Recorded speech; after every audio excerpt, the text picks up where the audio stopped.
এই খবরটি নিবেদন করছে স্বামী বিবেকানন্দ ইউনিভার্সিটি, আপনার সন্তানের স্বপ্নের ভবিষ্যৎ গড়ে তোলার একমাত্র সঠিক ঠিকানা। গত বছরের ন্যায় এই বছরও সরকারি অনুদান গ্রহণ করছে না জয়নগরের 7 ও 14 পল্লী সার্বজনীন শারদ উৎসব কমিটি। পুজো কর্তৃপক্ষদের বক্তব্য, আরজি করের অভয়ার বিচারের দাবিতে 7 ও 14 পল্লীর সমস্ত মানুষজন প্রতিবাদে সামিল হয়েছিলেন। 1 বছর হতে চলল, এখনো পর্যন্ত অভয়ার সঠিক বিচার পেল না। সেই কারণে গত বছরের ন্যায় এই বছরও দুর্গাপুজোতে সরকারি অনুদান গ্রহণ করছে না এই পুজো কমিটি। এই বিষয়ে প্রশাসনকে লিখিতভাবে জানিয়ে দেওয়া হবে। আমি একজন মেয়ে হয়েই বলছি, এবং আমার ওয়ার্ডের 7 ও 14 দুটো ওয়ার্ডের যত মহিলা আছে প্রত্যেক, এবং ছোট বড় সবাই, আমরা যখন অভয়া, সে আমার ছোট মেয়ের মতন, সে যখন কোনো বিচার পেল না বা আমাদের মেয়েদের যখন কোনো নিরাপত্তা আজও দিতে পারলো না সরকার, আমরা এই পুজোটার জন্য আমরা কোনো সরকারি অনুদান নেব না।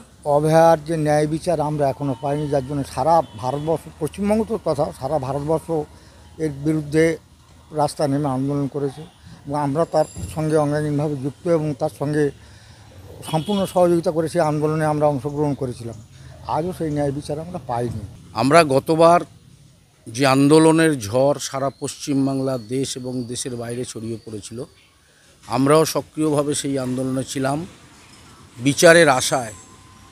কিন্তু গত বছর পুজোর আগে বিচার না পাওয়ায় আমরা তার প্রতিবাদে এই সরকারি অনুদান গ্রহণ করিনি।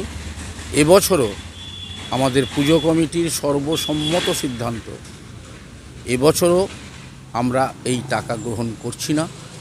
আমরা সরকারিভাবে গত বছর যেমন জানিয়ে দিয়েছিলাম, এভাবেই জানিয়ে দেব। একের পর এক যে ঘটনা ঘটে যাচ্ছে পশ্চিমবাংলা তথা সারা দেশে, এর প্রতিবাদে আমরা সরকারি অনুদান গ্রহণ করছি না। বিশেষ করে অভয়ার বিচার কি অদ্ভুতভাবে আরও একটা বছর আসতে যাচ্ছে। দক্ষিণ 24 পরগনা থেকে বাবলু প্রামাণিকের report, Newsbanga time. St. Augustine's Day School, Barrackpur. Success for every child. Admission open 2026 to 2027. Contact number 900793 4555.